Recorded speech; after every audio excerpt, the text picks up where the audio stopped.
Olá, pessoal, tudo bem? O vídeo de hoje é para te explicar como calcular o capa de Cohen no R. Então, que também é chamado aí de teste de capa.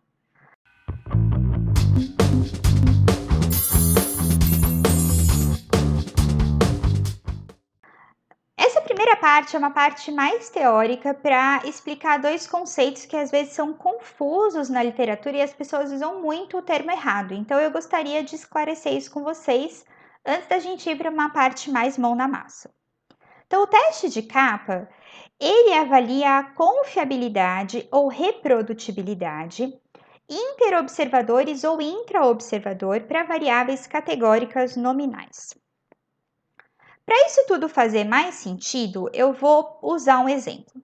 Então, imagina que eu tenho aqui uma imagem, que é uma tomografia computadorizada para o diagnóstico de esteatose hepática.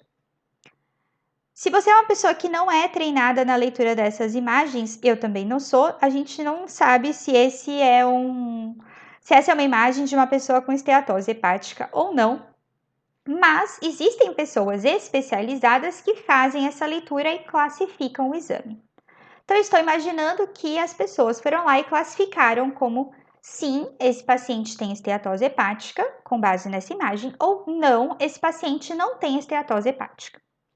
E aí você pode estar se perguntando, viu, mas não é meio subjetivo isso? Será que é confiável essa avaliação? A gente pode investigar essa confiabilidade. A gente pode avaliar tanto a confiabilidade interobservadores quanto a confiabilidade intraobservador. A confiabilidade interobservadores é uma confiabilidade pensando em um mesmo exame de um mesmo paciente avaliado por dois observadores diferentes. Na verdade, aqui eu estou falando dois observadores diferentes porque eu estou pensando no capa de Cohen, que só permite investigar dois observadores. Mas se a gente for usar outros capas, como o capa de Flies, aí a gente pode ter mais observadores. Então, o capa de Cohen pode ser usado para verificar se dois avaliadores dos exames chegam à mesma conclusão. Então, será que se um deles identificar que existe esteatose hepática, o outro também vai identificar que existe? Talvez tenham casos na rotina clínica que sejam mais dúbios, né? Então, o quanto será que é confiável a avaliação desses dois? Outra opção é a gente também verificar a confiabilidade intraobservador, ou seja, do observador com ele mesmo. Então, quando a gente faz isso? A gente, em geral, pega ali alguns exames, uma pessoa avalia, e depois de um tempo, tem que ser um tempo razoável, pelo menos 1, 2 semanas, a gente dá esses mesmos exames para essa pessoa avaliar. E a gente observa o quanto ela concorda com ela mesma do passado, certo? Então, o quanto eu tenho uma confiabilidade intraobservador, ok? O capa de Cohen é usado para variáveis categóricas nominais. Ele não pode ser usado para, por exemplo, classificações ordinais, como esse é um exame que eu tenho uma lesão leve, uma lesão moderada, uma lesão grave. Aí é uma variável ordinal, o capa de Cohen não funciona. Então, ele vai funcionar para variáveis categóricas nominais. É por isso que eu estou te dando um exemplo em que a resposta é sim, tem esteatose hepática, ou não, não tem esteatose hepática. E aí, antes da gente partir para a análise, eu quero discutir com você uma outra coisa que é essa parte de confiabilidade e reprodutibilidade. Talvez você já tenha visto o capa de Cohen sendo referido como um teste de concordância. As pessoas, inclusive, usam o termo agreement capa, então, capa de concordância. E aí é importante a gente esclarecer que concordância e confiabilidade são coisas um pouco diferentes e que, na verdade, o capa não mede concordância, ele mede confiabilidade. Então, concordância e confiabilidade são coisas diferentes. Confiabilidade e reprodutibilidade podem ser pensadas como sinônimos, tá? Mas elas vêm de palavras diferentes em inglês. Então, concordância é o que você vai ver como agreement e confiabilidade ou reprodutibilidade é o que você vai ver como reliability. E esse reliability pode ser tanto traduzido como confiabilidade quanto como reprodutibilidade. Qual é a grande diferença entre eles? A concordância, ela vai verificar se os avaliadores concordam. E aí, no final, a gente vai chegar numa porcentagem de concordância. Então, por exemplo, o avaliador 1 e o avaliador 2 aqui avaliaram esses 10 pacientes. E eu estou vendo aqui se essas informações, se essas avaliações concordam. Então, veja que eles concordaram para o primeiro, concordaram para o segundo, concordaram para o terceiro. Eles concordaram para todos, exceto para esse aqui, ó, que é o paciente 5, que o avaliador 1 considerou que tem esteatose e o 2 considerou que não tem esteatose. Então, veja que de 10, eles concordaram em 9, isso é uma concordância de 90%. Então, isso é a concordância, a gente vai calcular a concordância. No entanto, existe uma outra medida que é a confiabilidade. Por quê? Imagina que eu dei um dos avaliadores ali, um dos exames, uma das pessoas que recebeu o exame, um dos avaliadores, é um expert, sabe ler exame de imagem, e outro eu dei esses 10 exames para uma criança de 3 anos que foi dizendo sim, não. Dá para imaginar que ainda que aquela criança não tenha nenhum conhecimento, ela vai, em algumas situações, concordar com o expert, certo? A confiabilidade é uma medida que ela pensa na concordância, mas corrigindo para o quanto seria esperado de concordância ao acaso, certo? Então, o CAPA, ele é uma medida de confiabilidade porque ele corrige para a concordância ao acaso. Isso aqui é um assunto meio complexo, com gente debatendo, porque as pessoas usam os termos trocados, então recomendo uma literatura. Eu recomendo fortemente esse artigo aqui, que é uma carta ao editor, que é escrito aqui pelo Kotner e o Schreiner, e eles falam sobre como um outro autor aí usou o termo equivocado, e eles fazem uma explicação sobre a diferença de concordância e confiabilidade. E eu recomendo aqui também uma literatura que é esse guideline, então é um guia para selecionar qual é a medida de confiabilidade adequada. Então veja que é o mesmo cara da carta, né? O Kotner, que é o primeiro autor, e o Schreiner, que é o último autor. Então, esse artigo é o artigo no qual eu me baseio sempre para escolher qual é o teste de confiabilidade adequado para aquela situação. Então, eu recomendo também ler esse artigo e ele é um artigo que pode ser citado quando você quer justificar o porquê que você escolheu determinado teste. E ele sempre vai recomendar, então essa é uma tabela que eu tirei de lá, ele recomenda que quando a gente está vendo ali uma variável nominal, que a gente use o coeficiente kappa. Se é ordinal, que seja, por exemplo, o kappa ponderado. Se é contínuo, que seja o coeficiente de correlação intraclasse. Mas que tudo isso é medida de confiabilidade, de reliability, o que é diferente da porcentagem de concordância, que aí sim é uma medida de agreement, ok? E eu recomendo também fortemente, se você ficou curioso e quer entender o porquê que o kappa corrige ao acaso, pela concordância ao acaso, como essa mágica acontece, eu recomendo fortemente esse vídeo do professor Edson Martinez, da USP. Eu vou colocar o link para assistir esse vídeo aqui na descrição do meu. Então, recomendo que você assista se você ficou curioso. Não é um cálculo nada absurdo e é legal para a gente entender a lógica. Bom, então no vídeo de hoje a gente vai aprender a fazer o teste kappa de Cohen. A gente também vai aprender a pedir o intervalo de confiança 95% para esse kappa. Vamos aprender a calcular a concordância e também a interpretar esses resultados. Então, para isso, a gente vai usar um banco de dados, que é o banco de dados kappa.csv, que contém os laudos dados a 54 exames de tomografia computadorizada, avaliados por 2 observadores diferentes, e foram classificados como sim ou não para a presença de esteatose. E aí a gente vai verificar a concordância e a confiabilidade interobservadores. Vamos para o R? Bom, então aqui está o script que a gente vai usar na aula de hoje. Como sempre, tanto o script quanto o banco de dados estão disponíveis para download na descrição do vídeo. O primeiro passo também, como sempre, vai ser a gente carregar os pacotes que serão usados. Então, a gente vai usar o dplyr, esse rel e o irr. Eu decidi, mais recentemente, começar a carregar esses pacotes usando essa função payload, que vem do pacote pacman. E aí, então, o primeiro passo vai ser a gente pedir o carregamento desse pacote pacman e essa função, esse script aqui que está selecionado, está dizendo para instalar o pacote, caso ele ainda não esteja instalado e caso ele já esteja, apenas carregá-lo. Então, rodando isso, ele carregou o pacote pacman e eu posso usar aqui a função payload desse pacote. A forma como está escrito essa função pode parecer um pouco confusa para você, mas isso é uma estratégia para aumentar a reprodutibilidade do script que eu tenho tentado aderir. Às vezes falho, mas continuo tentando. Que é, ao invés de a gente só escrever o nome da função, então nesse caso seria o payload, é a gente escrever antes o nome do pacote a partir do qual essa função foi extraída. Então, escreva aqui o nome do pacote pacman e aí coloco 2 pontos 2 vezes e aí sim coloco o nome da função.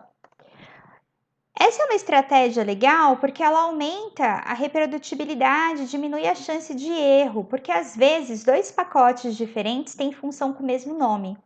E aí quando você puxa aquela função, o R não entende muito bem. Na verdade, ele vai puxar a função do último pacote que você carregou, mas às vezes nem é a que você queria.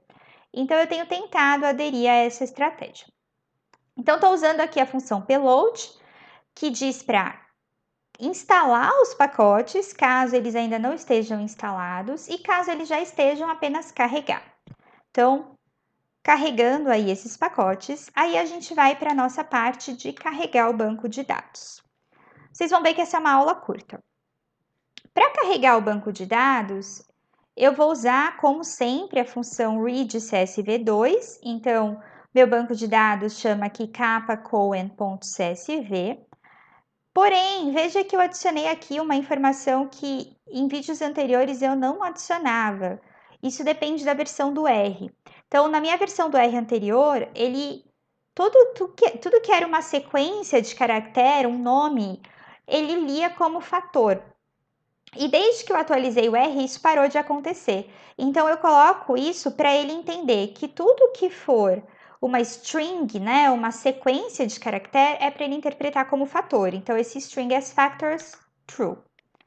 Então, lendo aqui, a gente agora fica com o banco de dados chamado dados. Podemos pedir para visualizá-lo. Então, veja que eu tenho aqui o ID do paciente, uma coluna do ID do paciente, e 2 colunas com a classificação atribuída pelos observadores 1 e 2. Então, por exemplo, olha que nesse primeiro eles concordaram, no segundo eles concordaram, mas em algumas situações eles discordaram quanto à classificação desse exame.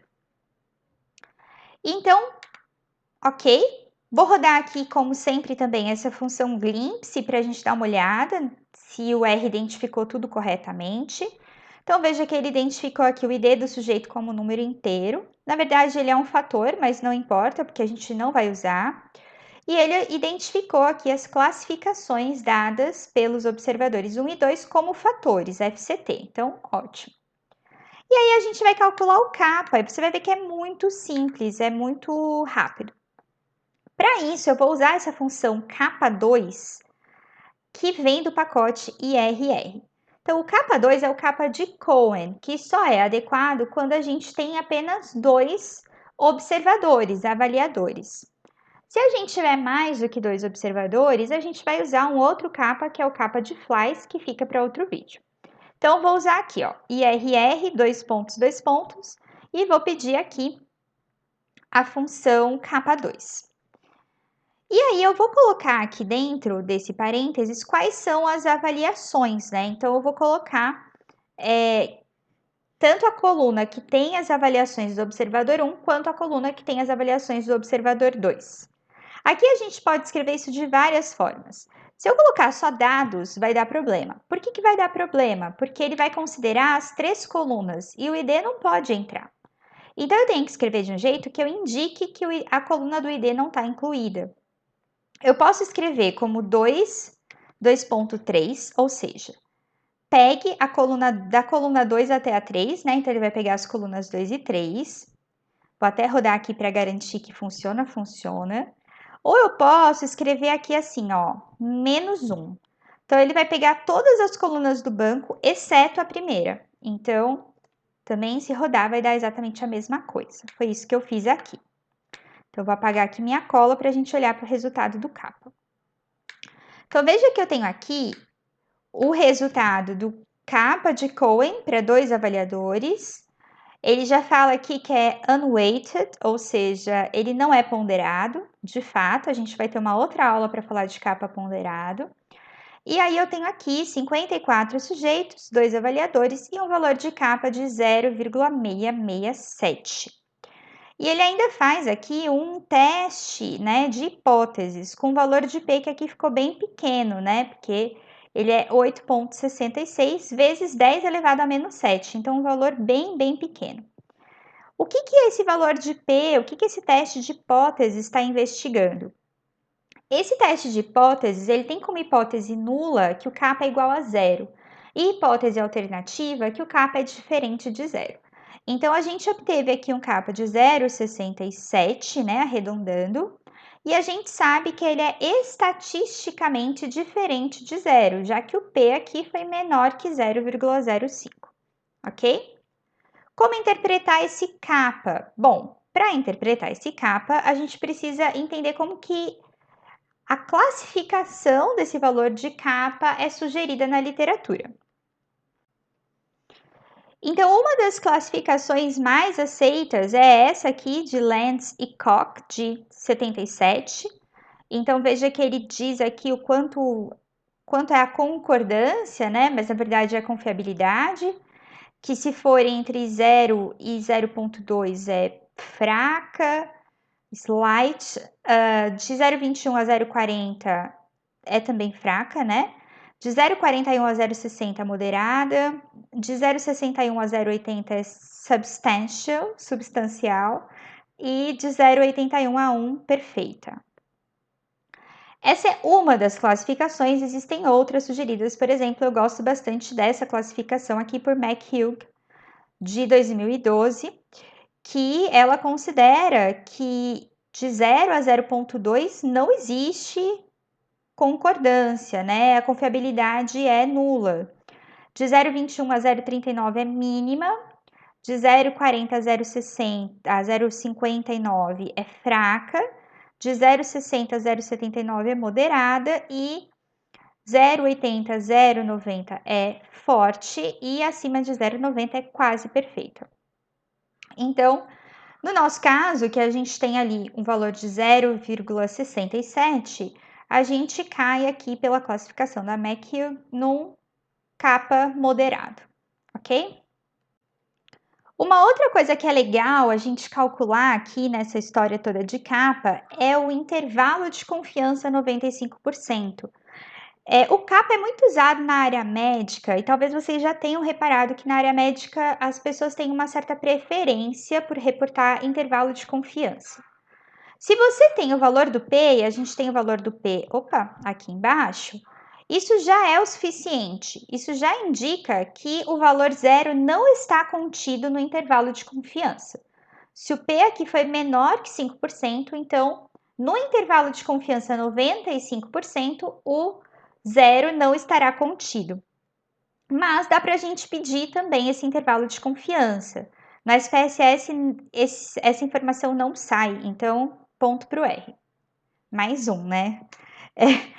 E aí, então, a gente consegue pedir isso com uma outra função do kappa. Você pode, inclusive, só usar essa. Por alguma razão, eu gosto muito dessa daqui. Eu acho que é porque essa aqui não fornece o valor de P, então o legal é olhar as duas. Essa é a função ccap que vem do pacote HEL. Então, HEL, ccap. Vou de novo colocar aqui que eu vou usar todos os dados, exceto a primeira coluna. E agora eu vou colocar aqui que eu quero um conf level, né, um nível de confiança de 0,95. Quando a gente roda isso, a gente tem agora, é isso mesmo, ele não libera o P. A gente tem aqui o valor do kappa, que é esse estimate, então vejo que deu igual, 0,667. Tem aqui um erro padrão. E a gente tem aqui o lower e upper do confidence interval. Então, o valor mínimo e máximo do intervalo de confiança, 95%. Então, a gente vê que o intervalo vai de 0,45, arredondando, a 0,89. Veja que esse é o intervalo que não contém o valor de kappa igual a zero, que já era o esperado. Então, muitas vezes é isso que a gente reporta, tá? E aí, uma última coisa que a gente pode fazer, que também é uma grande facilidade do R, a gente sofre para fazer isso na SPSS, é calcular a concordância. Então, existe uma função que vem desse pacote IRR, que é a função agree. E a função agree, ela calcula a concordância com muita facilidade. Então, eu vou dizer aqui que eu quero a concordância entre as duas colunas ali, né? As colunas 2 e 3. Então, estou excluindo a coluna 1. Quando a gente pede isso, então ele já avisa, olha, que eu tenho 54 sujeitos, 2 avaliadores e uma concordância de 85,2%. Então, eu já sei que a concordância é 85,2% e que a confiabilidade é de 0,667, certo? Esse é o meu kappa que indica a confiabilidade, ok? Bom, e depois de tudo isso feito, a pergunta que fica é, tá, e como reportar esses dados adequadamente? Então, o que você vai dizer é que o coeficiente kappa indicou que há uma confiabilidade moderada entre os observadores, e aí você vai colocar entre parênteses o valor do kappa, portanto ali o nosso 0,667. Você pode colocar ou o intervalo de confiança ou o valor do P. Essas informações, como eu falei para vocês, elas são equivalentes, então se colocar uma, não precisa necessariamente colocar outra. Então, vou colocar aqui o intervalo de confiança, dizendo que ele variou de 0,45 a 0,89, arredondando, né? E vou colocar ainda nesse parênteses que a concordância foi de 85,2%, ok? Então é isso. Eu espero que tenha ficado claro para você, que você tenha conseguido acompanhar. Como sempre, fica o pedido, se você curte o conteúdo que eu publico por aqui, por favor, curta os vídeos, se inscreva no canal, comente. Esse engajamento todo é super importante para valorizar esse trabalho. E eu também produzo conteúdo de estatística lá no Instagram, no @estatísticaaplicada. Então fica a dica caso você queira me seguir por lá. É isso, até a próxima!